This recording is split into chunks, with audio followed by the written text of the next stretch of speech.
हाय मुलांनो, तुमचं आपल्या उमा कोचिंग क्लासेस या यूट्यूब चॅनलवर खूप खूप स्वागत आहे। चला, आज आपण पाहणार आहोत इयत्ता 6वीचा गणित सराव संच 29। चला, प्रश्न पहिला आहे बघा, 20 मीटर कापडाची किंमत रुपये 3600 आहे, तर 16 मीटर कापडाची किंमत काढा। तर बघा, 20 मीटर कापडाची किंमत दिली त्यांनी 3600, लिहून घ्या मग इथे 20 मीटर कापडाची किंमत रुपये 3600 बरं का। तर आता 1 मीटर कापडाची किंमत किती? 1 मीटर कापडाची किंमत, 1 मीटर कापडाची किंमत काढण्यासाठी आपण काय करणार आहोत बघा, 3600 भागिले 20 करणार आहोत। का बरं? कारण की 1 मीटर कापडाची किंमत काढण्यासाठी आपल्याला काय, अनेक वस्तूंच्या किमतीवरून काय करतो आपण, एका वस्तूची किंमत जर काढायची असेल आपल्याला, तर आपण काय करतो, भागाकार करतो। भागाकार करतो। चला मग भागाकार करूया आपण। बघा, 3600 भागिले 20, 20चा पाडा बघा, 20च्या पाड्यामध्ये 36 आहे का नाही, 20 दुने 40 होतात, म्हणजे 20 एके 20, 6 मधनं 0 गेला, 6 3 2 गेला, 1 राहिला, वरतून घेतला 1 0, 160 झाले बघा आपले, किती झाले 160 बघा। 82 16 म्हणजेच 20 8 160, 20 8 160 बघा, 0 0 0, वरतून जो 0 आहे तो तसाच घेतला खाली, 20 0 0, म्हणून आपलं काय उत्तर आलं 180। म्हणजेच 1 मीटर कापडाची किंमत काय आली आपली 180 रुपये। म्हणून लिहून घ्या, 1 मीटर कापडाची किंमत किती आली बाळांनो, तर 180 रुपये। किती? 180 रुपये। आपल्याला काय काढायला हवंय, तर 16 मीटर कापडाची किंमत काढा। तर 16 मीटर कापडाची किंमत किती आहे, 16 मीटर कापडाची किंमत बरोबर 1 मीटर कापडाची किंमत किती आहे, 180 गुणिले 16 करायचं। बघा, एका वस्तूच्या किमतीवर अनेक वस्तूंची किंमत जर काढायची असेल तर आपण काय करतो, गुणाकार करतो। बघा, इथे पाहिला आपण भागाकार का केला, जेव्हा अनेक वस्तू असतील, अनेक वस्तूंच्या किमतीवरून एका वस्तूची किंमत काढायची तेव्हा आपण भागाकार करतो, पण जेव्हा एका वस्तूवरून आपल्याला अनेक वस्तूंची किंमत काढायची असेल तेव्हा आपण काय करतो, गुणाकार करतो। चला आता आपण गुणाकार करून घेऊया, 180 गुणिले 16, 180 गुणिले 16 बघा, 16चा पाडा म्हणा। चला, 16चा पाडा येत नसेल तर लक्ष द्या इकडे बघा, आपण एक एक अंक घेऊन सुद्धा करू शकतो। बघा, 6 0 0, 6 8 48, 7 आले 4, 6 1 6, 6 4 10 बघा, 1 0 देवाला देऊ टाकू आहे ना, 1 0। चला, 1 0 0, 1 8 8, 1 1 1 यांची करायची आपल्याला बेरीज। बघा, 0 0, 8 8, परत इथे 0 अधिक 8 8च येतात, 1 आणि 1 2, किती आलं उत्तर बघा आपलं 2880। म्हणूनच आपण लिहू शकतो, म्हणून 16 मीटर कापडाची किंमत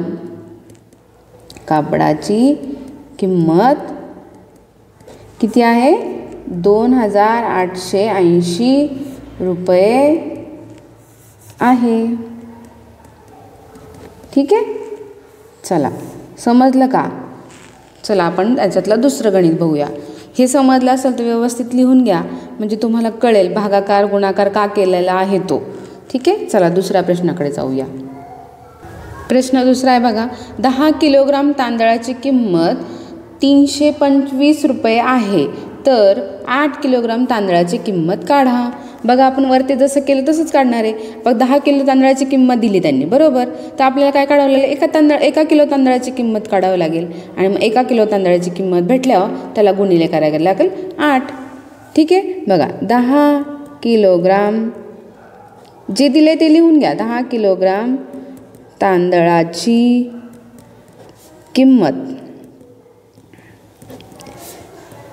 325 रुपये आहे, बरोबर. तर 1 किलोग्राम तांदळाची किंमत 1 किलोग्राम तांदळाची किंमत काय करणार आहोत? अनेक वस्तूंपासून एका वस्तूची किंमत काढायची तर भागाकार करणार आहोत. म्हणून 325 भागिले 10 करणार आहोत. किती? 325 भागिले 10. चला आता आपण भागाकार करून घेऊ याचा. बघा 325 भागिले 10. 10 बघा 10च्या पाड्यात 32 आहे का? नाही आहे, पण 30 आहे. 10 त्रिक 30.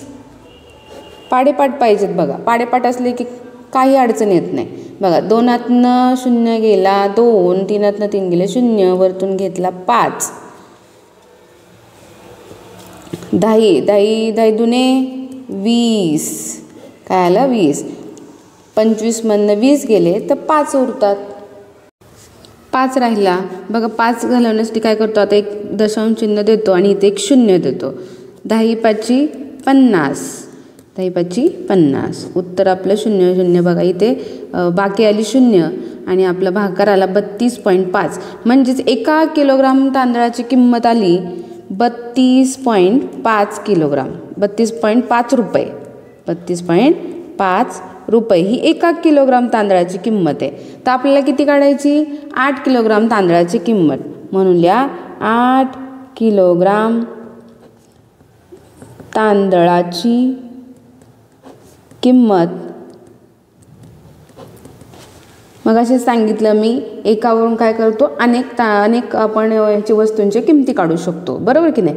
मग लिहा 32.5 गुणिले काय किती का तांदळाची पाहिजे आपल्याला? 8 किलोग्राम म्हणून 8 लिहा. चला ह्यांचा आपण करूया आता गुणाकार. बघा 32.5 गुणिले 8. 8 पंचे 40. हातच्याले 4. 8 दुने 16. 16 4 20. हातच्याले बघा 2. 8 त्रिक 24. 24 आणि 2 26.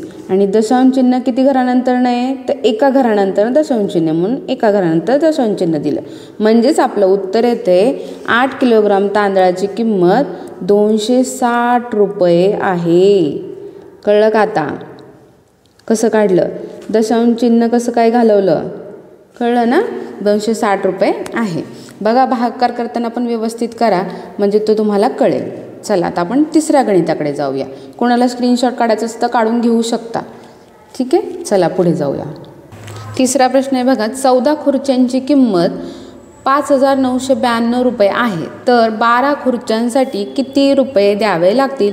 आता माहिती आहे तुम्हाला अनेक खुर्च्या दिलेल्या आहेत, त्याच्यातून एका खुर्चीची किंमत काढायची. मग काय करावं लागेल? तर भागाकार करावा लागेल पहिल्यांदा, हो की नाही? लिहून घ्या 14 खुर्च्यांची किंमत रुपये 5,992 आहे. तर आपल्याला काय करावं लागेल? एका खुर्चीची किंमत 5,992 भागिले 14. ठीक आहे, आता आपण ह्याचा भागाकार करून घेऊया. 5,992 भागिले 14. बघा 14च्या पाड्यात 14 चोक 56. 14 चोक 56. बघा 9तनं 6 गेले 6. 7 8 9 म्हणजे 3 उरतात. 5तनं 5 गेले 0. बघा वरतून घेतला 9. बघा 14च्या पाड्यामध्ये 39 आहेत का? तर नाही आहेत. 14 त्रिक 42 आहेत. म्हणून आपण काय करू? 2ने भाग देऊ. 14 दुने 28. 14 दुने 28. बघा 9तनं 8 गेला 1 राहिला. 3तनं 2 गेला 1 राहिला. 11 राहिले. वरतून घेतला 2. आता 112 आहे का 14च्या पाड्यात? तर आहे. 14 8 112. 14 8 112 आणि बाकी आली आपली 0. म्हणजेच आपल्याला एका खुर्चीची किंमत किती भेटली? 428 रुपये. एका खुर्चीची किंमत मिळाली 428 रुपये. ही एका खुर्चीची झाली. आता आपल्याला किती खुर्च्यांची काढायची? तर 12 खुर्च्यांची काढायची. म्हणून लिहा 12 खुर्च्यांची किंमत बरोबर 428 गुणिले 12. आता ह्यांचा गुणाकार करू आपण. चला 428 गुणिले 12. 12×8 = 96. आता तुम्हाला आता 12चा पाडा येत नसेल तर बघा मी आता एक एक करून दाखवते. बघा 8 दुणे 16 = 1. 2 दुणे 4 आणि 1 5. 4 दुणे 8. एक घर बंद केलं पण देवाला दिलं आहे की नाही. 8 1 8. 2 1 2 आणि 4 1 4. आता यांची करायची आपल्याला बेरीज. 6 × 6 5 आणि 8 8 13. 13 = 1. 8 9 10 आणि 1 11 = 1. 4 आणि 1 5.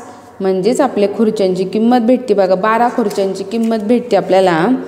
म्हणून लिहा 12 खुर्च्यांची किंमत रुपये 5136 आहे. कळलं का?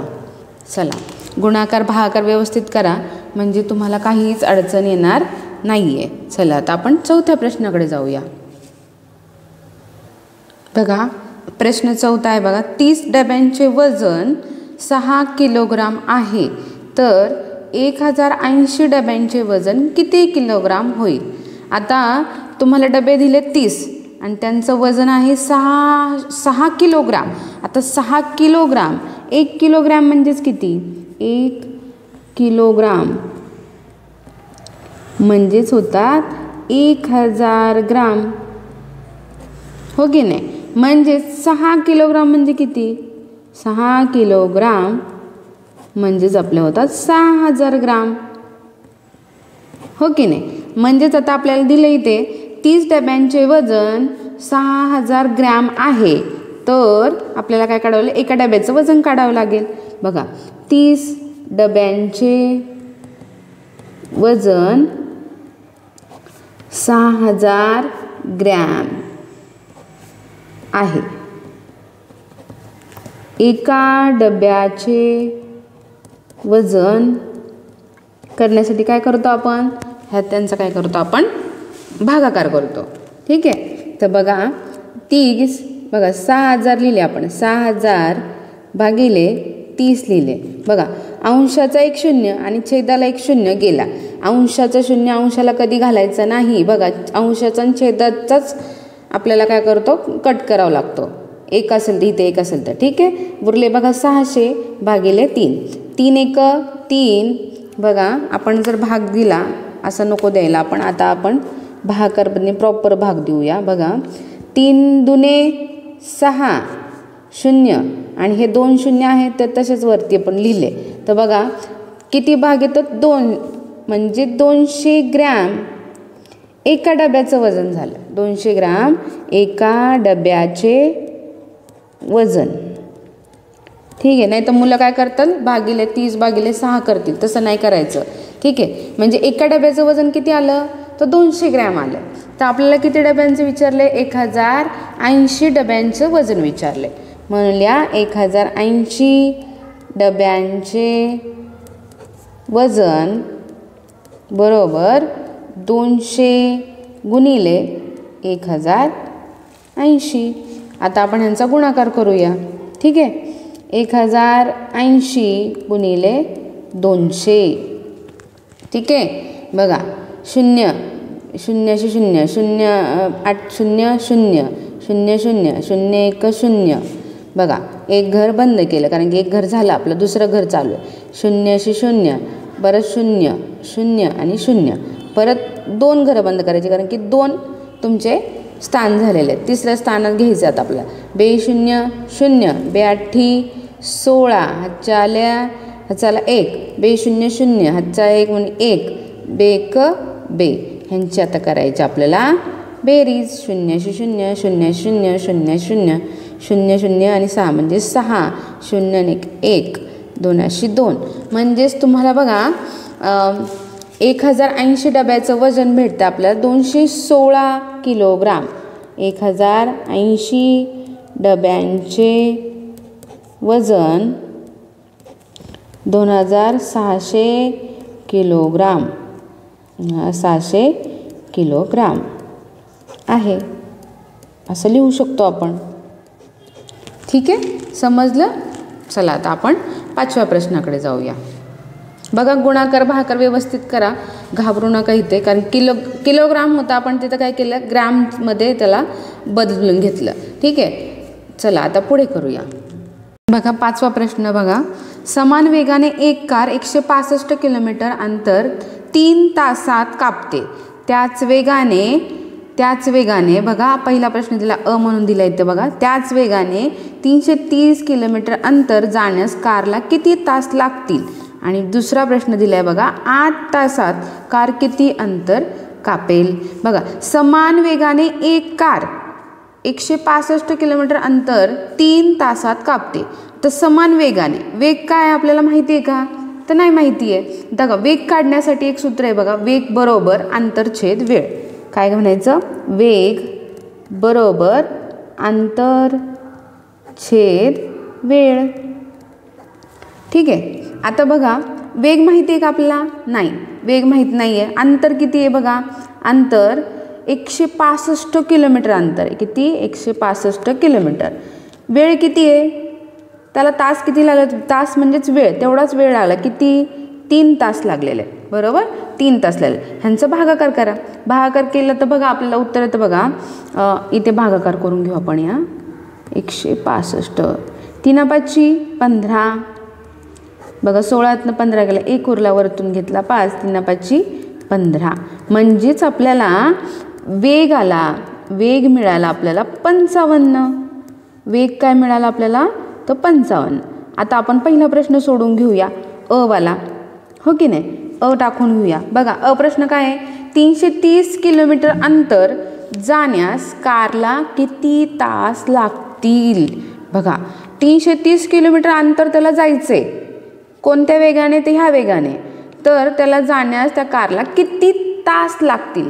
काय लागतील, तास लागतील. म्हणजेच वेळ, तास म्हणजेच काय, वेळ लागतील, टाईम लागेल त्याला, किती वेळ, बरोबर की नाही. मग वेळ बघा 330 किलोमीटर अंतर जाण्यास किती, मग इथं लिहून घेऊया. 330 किलोमीटर अंतर जाण्यास कारला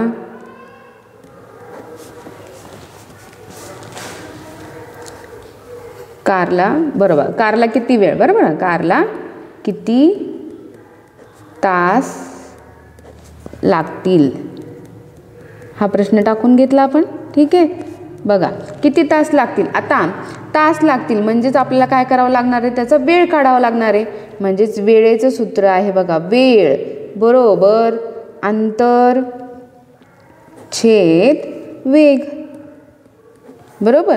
आता वेळ आपल्याला माहीत नाही आहे, बरोबर, त्यांनी तेच विचारले आपल्याला, वेळ विचारली, बरोबर की नाही. तर अंतर किती आहे, अंतर आहे आपलं 330 किलोमीटर अंतर आहे. तर वेग किती आहे, वेग बघा आपण इथे काढला होता, त्यासाठीच वेग काढून घेतला होता. समान वेगाने विचारलं ना आपल्याला, त्याच वेगाने म्हणजेच 55 ह्या वेगाने आपल्याला जर जायचं असेल तर किती वेळ लागेल, किती तास लागेल, म्हणजे 330 छेद 55. चला आता आपण ह्यांचा भागाकार करून घेऊया. 330 भागिले 55. 55चा पाडा म्हणा बरं. आता 55च्या पाड्यामध्ये बघा जर आपण एक एक केलं बघा, 55 गुणिले जर 6 केलं, 6 पंचे 30, हातच्या आले 3, 6 पंचे 30 आणि 3 33, बघा 330 आलं बघा. म्हणजे 55 सक 330. 55चा पाडा लिहिण्याचा प्रयत्न करा म्हणजे तुम्हाला कळेल. बघा म्हणजेच वेळ किती लागेल, तर 6 तास लागतील. किती, 6 तास लागतील. बघा आता बघा आपल्याला ह्याच्यामधलं ब वाला प्रश्न बघा त्यांनी विचारलाय. 2 प्रश्न एकदम विचारले. 8 तासात कार किती अंतर कापेल. आता 8 तासात एका वेळेच्यामध्ये तुम्हाला कळलं किती लागेल, तर आपल्याला काय करावं लागेल, आता इथे गुणाकार करावा लागेल, हो की नाही. हा प्रश्न बघ आहे, 8 तासात कार किती अंतर कापेल.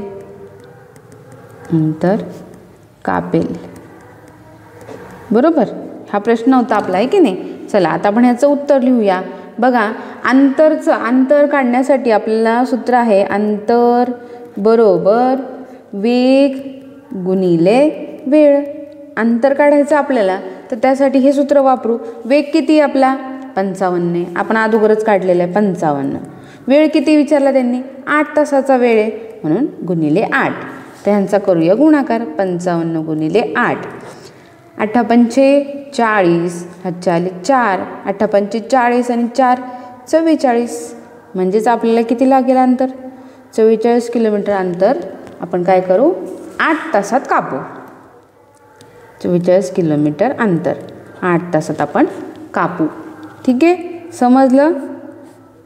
बघा, खूप सोपं आहे, फक्त सूत्र व्यवस्थित लक्षात ठेवा म्हणजे तुम्हाला नक्की कळेल. चला, पहिल्यांदा आपण वेग काढला. वेग काढल्यामुळं काय केलं आपण, आपल्याला वेळ काढता आला आणि मग नंतर परत अंतर त्याच्यावरनं काढता आलं. चला आता आपण प्रश्न 6व्याकडे वळूया. बघा, पुढचा प्रश्न आहे आपला, 3 एकर शेतीची मशागत करण्याकरता ट्रॅक्टरला 12 लिटर डिझेल लागते, तर 19 एकर शेतीची मशागत करण्यासाठी किती लिटर डिझेल लागेल. तर आता आपण उत्तर लिहू शकतो. आता 3 एकर शेती करण्यासाठी त्याला 12 लिटर डिझेल लागतं, तर 1 एकर शेती करण्यासाठी त्याला किती लिटर डिझेल लागेल. बघा, 3 एकर शेती करण्यासाठी शेतीची मशागत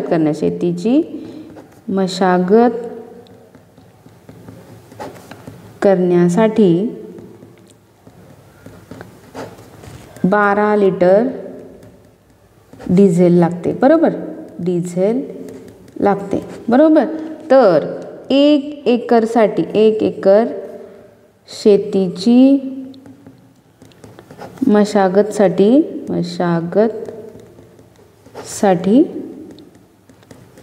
काय करतो आपण, भागाकार करतो, हो की नाही. म्हणजेच आपण काय करणार आहोत, 12/3 भागाकार करा. आता बघा, 3 चौक 12, काय उत्तर आलं 4. म्हणजे तुम्हाला 1 एकर शेती करण्यासाठी 4 लिटर डिझेल लागेल की नाही. डिझेल किती, 4 लिटर डिझेल लागेल. बरोबर की नाही. मग आपल्याला कितीची विचारली, 19 एकर शेती करण्यासाठी किती लागेल, म्हणून लिहा 19 एकरसाठी डिझेल लागेल. काय करावं लागेल आता, गुणाकार, 19 गुणिले 4. 19 गुणिले 4 करा, 19 गुणिले 4, 4 9 36, 3, 4 1 4, 4 आणि 3 4, 5 6 7. म्हणजेच तुम्हाला 76 लिटर डिझेल लागेल. किती, 76 लिटर डिझेल लागेल. बघा, म्हणून लिहा 19 एकर शेतीची मशागत करण्यासाठी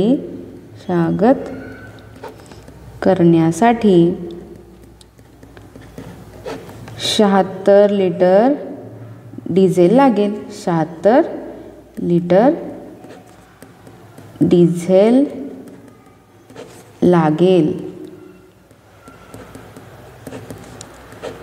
ठीक आहे, चला. बघा, समजलं नाही तर परत मागे जाऊन परत बघण्याचा प्रयत्न करा. 2-3 वेळा बघा म्हणजे तुम्हाला व्यवस्थित समजेल आपण काय केलं आहे काय नाही. ठीक आहे, चला आता आपण प्रश्न 7व्याकडे जाऊया.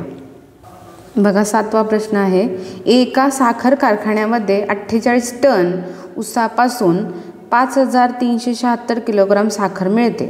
सविताताईंच्या शेतात तयार झालेला ऊस 50 टन आहे, तर या ऊसापासून किती साखर तयार होईल.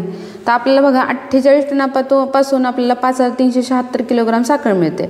म्हणजेच एका टनामध्ये किती साखर मिळेल हे काढावं लागेल आपल्याला. आणि मग काय करावं लागेल, ह्याला काढण्यासाठी आपण भागाकार करू शकतो, हे की नाही. मग बघा 48 टनापासून 48 टन ऊसापासून 48 टन ऊसापासून 5376 किलोग्राम साखर मिळते, बरोबर. तर 1 टनापासून किती, 1 टनापासून किती मिळणार, मग त्यांचा करायचा भागाकार. 5376 भागिले 48 यांचा भागाकार करूया आपण. चला आता भागाकार केला. 5376 भागिले 48. बघा 48 एक 48. बघा 53मधनं 48 गेले, 53मधनं 48 गेले तर 5 उरतात. बघा वरतून घेतला 7, 48 एक 48. बघा 57मधनं 48 गेले 9 उरतात. वरतून घेतला 6, 48 दुने 96, 48 दुने 96. म्हणजेच आपल्याला बघा 112 काय मिळालं आपल्याला, 112 किलोग्राम साखर मिळेल एका टनापासून. किती, 1 टनापासून आपल्याला 112 किलोग्राम साखर भेटेल. किलोग्राम साखर भेटेल 1 टनापासून. ठीक आहे. तर आपल्याला किती टाकायचे आहेत, आता सविताताईंच्या शेतात तयार झालेला ऊस किती आहे, 50 टन आहे. किती आहे, 50 टन आहे. म्हणून आपण लिहू शकतो, म्हणून 50 टन ऊसापासून बरोबर आपल्याला काय लिहावं लागेल, 50, बरोबर नाही. 112 गुणिले 50. एकापासून एवढी तर 50 पासून किती, तर त्यासाठी काय करायचं, गुणाकार करायचा आपल्याला. ठीक आहे. तर 112 गुणिले 50 करा. बघा 0 0 0 0 0 0 अधिक द्या 5 दुने 10 हातचाला 1, 5 1 5 आणि 1 6, पार 5 1 5. बघा 0 0 0 0 0 6 0 आणि 6 0 सॉरी 6 5 5. म्हणजे तुम्हाला 5600 किलोग्राम आपल्याला साखर भेटेल. 600 किलोग्राम साखर भेटेल. म्हणून लिहा 50 टन ऊसापासून, म्हणून असं लिहा व्यवस्थित, म्हणून 50 टन ऊसापासून 5600 किलोग्राम साखर भेटेल. किलोग्राम साखर तयार होईल. काय होईल, तयार होईल. ठीक आहे. आता 8व्या प्रश्नाकडे जाऊया. 8वा बघा, एका आमराईत 8 रांगांत 128 झाडे आहेत. प्रत्येक रांगेतील झाडांची संख्या समान असल्यास अशा 13 रांगात किती झाडे असतील. आता बघा एका आमराईत 8 रांगा आहेत, त्याच्यामध्ये 128 झाडे आहेत आणि प्रत्येक रांगेतच्या झाडांची संख्या काय, समानच आहेत. म्हणजेच काय करावं लागेल आपल्याला, एका रांगेत असणाऱ्या झाडांची संख्या काढावं लागेल आपल्याला, हो की नाही. म्हणून उत्तर लिहा 8 रांगात 128 झाडे. तर एका रांगेत किती, तर 128 भागिले 8 ह्यांचा करा भागाकार. बघा 128 भागिले 8, 8 एके 8, 8 म्हणणं बघा 12तनं 8 गेले 4 उरतात. वरतून घेतला 8. बघा 8 × 48, 8 × 48. म्हणजेच प्रत्येक रांगेत किती झाडे आहेत, 16 झाडे आहेत. म्हणजे एका रांगेत किती आहेत, 16 झाडे. बरोबर, हे 16 झाडे आहेत किती, एका रांगेत. ठीक आहे. आता आपल्याला विचारले 13 रांगात किती झाडे असतील, म्हणून लिहा 13 रांगेत झाडे बरोबर 16 गुणिले 13, हो की नाही. ह्यांचा करूया गुणाकार, 16 गुणिले 13 करा. आता 13 × 78 चाले 7, 13 × 1 13, 13 आणि 7 20 म्हणजे 208 म्हणजे 208 झाडे आहेत. किती रांगेत? 13 रांगेत. म्हणून लिहा 13 रांगेत 208 झाडे असतील. ठीक आहे, समजलं? सोपं होतं की नाही? चला आता आपण शेवटचा प्रश्न बघूया. 9वा प्रश्न बघा. एका शेततळ्यामध्ये 1,20,000 लिटर पाणी साठते. ते शेततळे तयार करण्यासाठी 18,000 रुपये खर्च येतो. तर 4,80,000 लिटर पाणी साठवणारी अशी किती शेततळी तयार होतील व त्यांसाठी किती खर्च येईल? प्रश्न नीट वाचा, नाही तर परत इथे तुम्ही चुकतात. बघा त्यांनी कसं केलं, एका शेततळ्यामध्ये आता एक शेततळ्यामध्ये काय किती लिटर पाणी साठते? तर 1,20,000 लिटर पाणी साठते. म्हणून द्या एका शेततळ्यामध्ये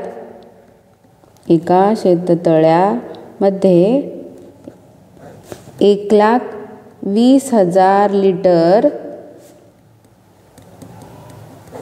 पाणी साठते. इथं दिले बघा, एक दिले अगोदरच त्यांनी, आपल्याला काढायचं नाही आहे. आता ते एक शेततळे करण्यासाठी किती खर्च येतो? तर 18,000. एक शेततळे तयार करण्यासाठी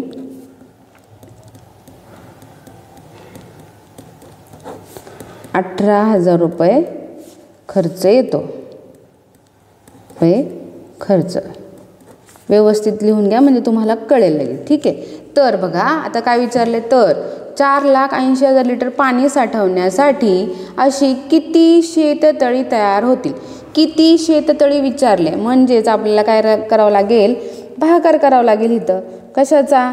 तर 4,80,000चा आणि 1,20,000चा भागाकार करावा लागेल. बघा आता 4,80,000 लिटर पाणी साठवण्यासाठी शेततळी 4,80,000 लिटर पाणी साठवण्यासाठी शेततळी बरोबर आपल्याला काय करावं लागेल? भागाकार करावा लागेल. कशाचा? 4,80,000 भागिले 1,20,000. ठीक आहे, बघा अंशाचा 1 0 छेदाचा 1 0, परत अंशाचा 1 0 छेदाचा 1 0, अंशाचा 1 0 छेदाचा 1, अंशाचा 1 0 छेदाचा 1 0. उरले किती? 48 आणि 12. बघा 12च्या पाड्यामध्ये 12, आता 12, 48 आणि 12 यांचा काय करू आपण? भागाकार करू. 12 चौक 48. सोपा झाला की नाही भागाकार? म्हणजेच तुम्हाला 4,80,000 लिटर पाणी साठवायचं, त्यासाठी किती शेततळी लागतील? तर 4 शेततळी लागतील. म्हणून 4,80,000 लिटर पाणी साठवण्यासाठी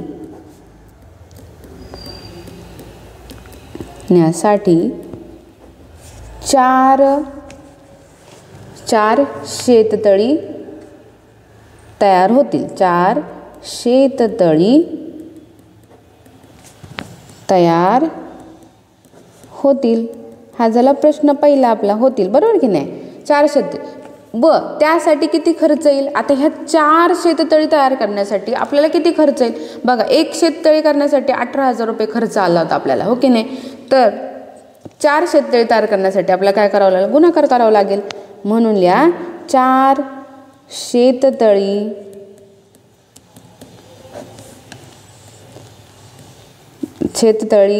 तयार करण्यासाठी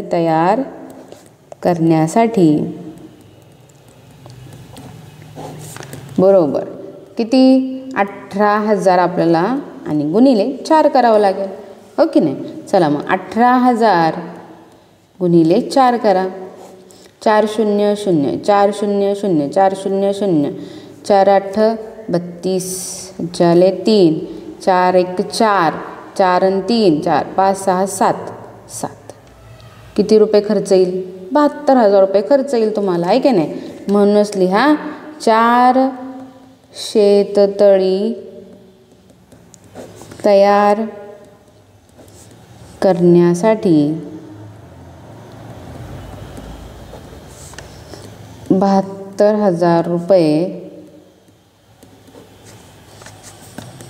खर्च येईल. समजलं सगळ्यांना हा उदाहरणसंग्रह? सोपा आहे. जर कळलं नसेल तर परत मागे जाऊन परत बघा, म्हणजे तुम्हाला व्यवस्थित कळेल. ठीक आहे, चला आपण भेटूया नेक्स्ट व्हिडिओमध्ये. तोपर्यंत बाय.